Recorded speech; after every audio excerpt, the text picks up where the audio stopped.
నమస్తే, welcome to Leo. మనతో ఉన్నారు సీనియర్ జర్నలిస్ట్ హేమ సుందర్ గారు. సార్ నమస్తే. నమస్తే అండి. కన్నప్ప వర్సెస్ భక్త కన్నప్ప.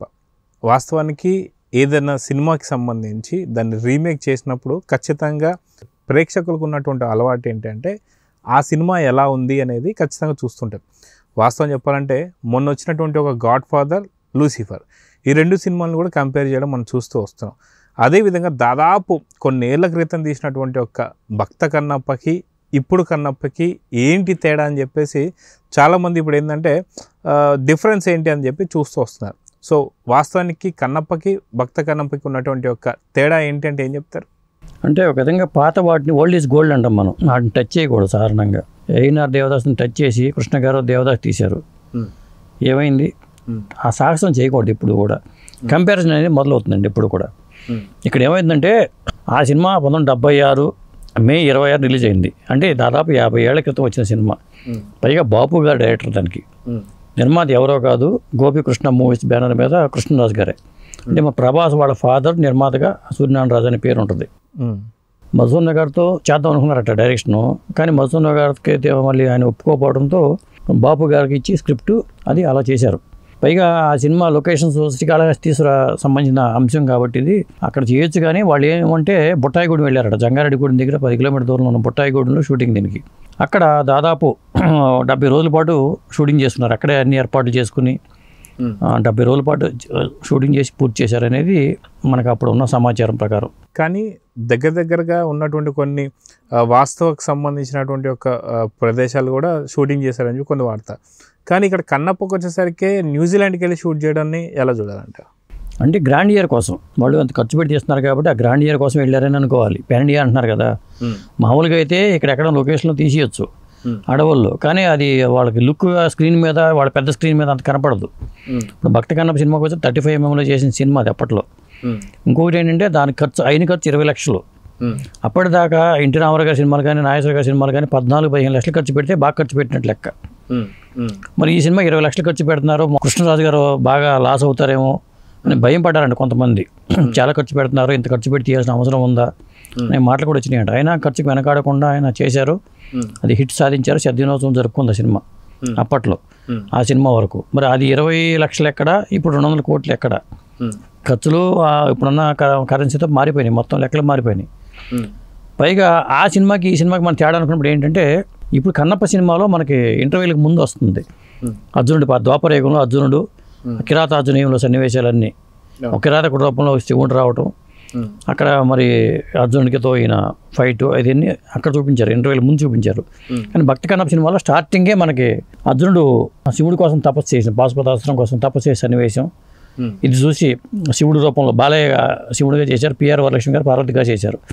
బాలయ్య శివుడి రూపంలో ఉన్న బాలయ్య మారువేషంలో వచ్చి వీళ్ళిద్దరికి సంవాదం జరుగుతుంది.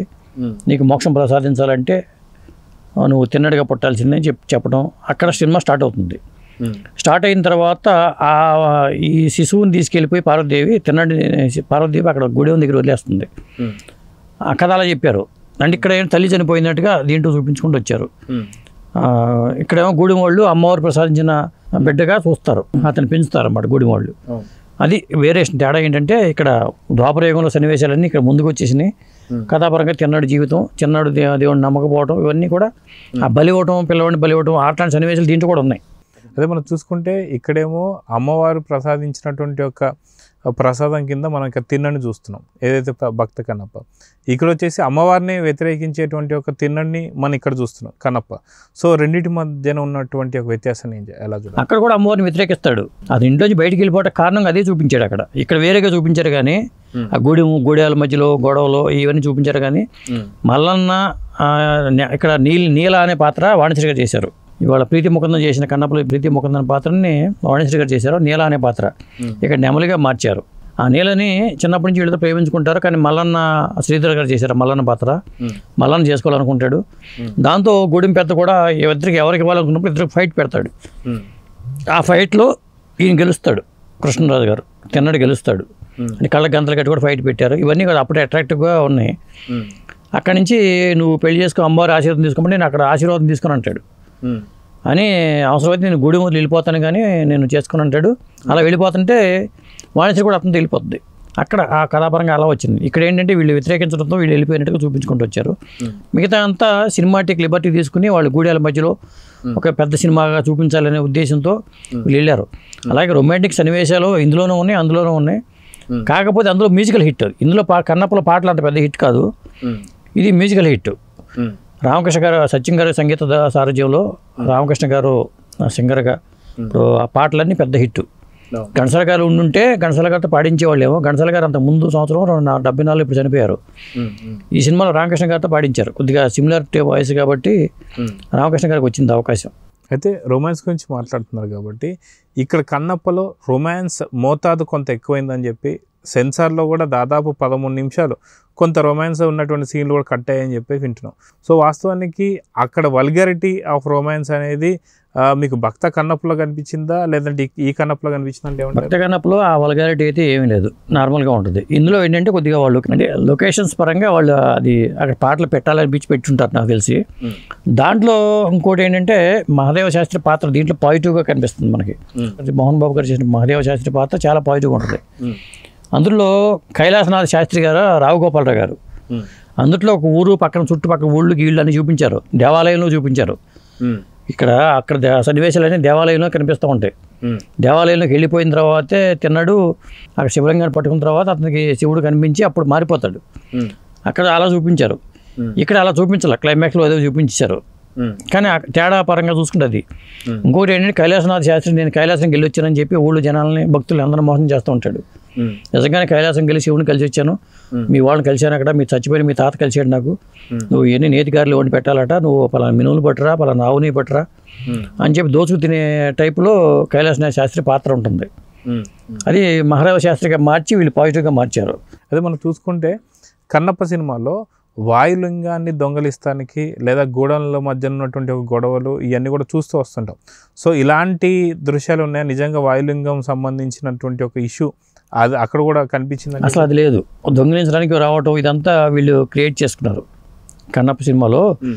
ఇది ఇంకోటి ఏంటంటే మనకి క్లైమాక్స్లో కన్నప్పలో ఏదైతే పెద్ద హిట్ అనుకున్న 40 నిమిషాల సన్నివేశాలు ఉన్నాయో అక్కడ ప్రభాస్ వచ్చిన సన్నివేశాలు దాదాపు 3 లేయర్లుగా చూపించారు. ఒక లేయర్లోనేమో ఆ నెమలి ఇంటికి ప్రభాస్ వెళ్ళే సన్నివేశం, ఇంకొక లేయర్లో మహాదేవ శాస్త్రి దగ్గర వాయులింగం దగ్గర కనిపించడం, ఇంకొక లేయర్లోనేమో మంచు విష్ణు దగ్గర కనిపించే సన్నివేశాలు 3 లేయర్లలో చూపించారు. అది చాలా అద్భుతంగా మనం ఫీల్ అయ్యాం. కానీ ఈ కాన్సెప్ట్ని భక్త కన్నప్పలో కూడా చూపించారు. ఎందుకంటే శివుడిగా సీనియర్ బాలయ్య గారు నటుడు, ఆయన నేరమోశిక్ష బాలయ్య గారు అంటారు, ఆయన సొంత బ్యాండ్ నిర్మాతగా ఆయన చేశారు. ఆయన తిన్నడి దగ్గరికి వచ్చి ఆ ప్రసాదాలను పట్టుకుని తిన్నడి దగ్గరికి వస్తాడు. వచ్చిన తర్వాత తిన్నడితో వాదం జరిగిన తర్వాత మళ్ళీ అక్కడికి వెళ్తాడు. ఆ తర్వాత అవన్నీ పట్టుకుని ఇక్కడ తిన్నడి దగ్గరికి వస్తుంది భార్య నీల. ఇట్లా ఈ 2 లేయర్లు చూపించాడు. ఇది ఆ సన్నివేశాలు అక్కడ 2 లేయర్లు కనిపిస్తాయి మనకి. అది ఆ టేకింగ్ పరంగా ఇంకొక లేయర్ ఎక్స్ట్రా పెట్టి ఒకే టైంలో 3 చోట కనిపించినట్టుగానే పెట్టారన్నమాట. ఇంకొకటి ఏంటంటే మనకి శివుడు ఇక్కడ బాలయ్య సీనియర్ నట్టు బాలయ్య గారు చేశారని చెప్పాం కదా, ఇక్కడేమో కన్నప్పలో అక్షయ్ కుమార్ గారు చేశారు.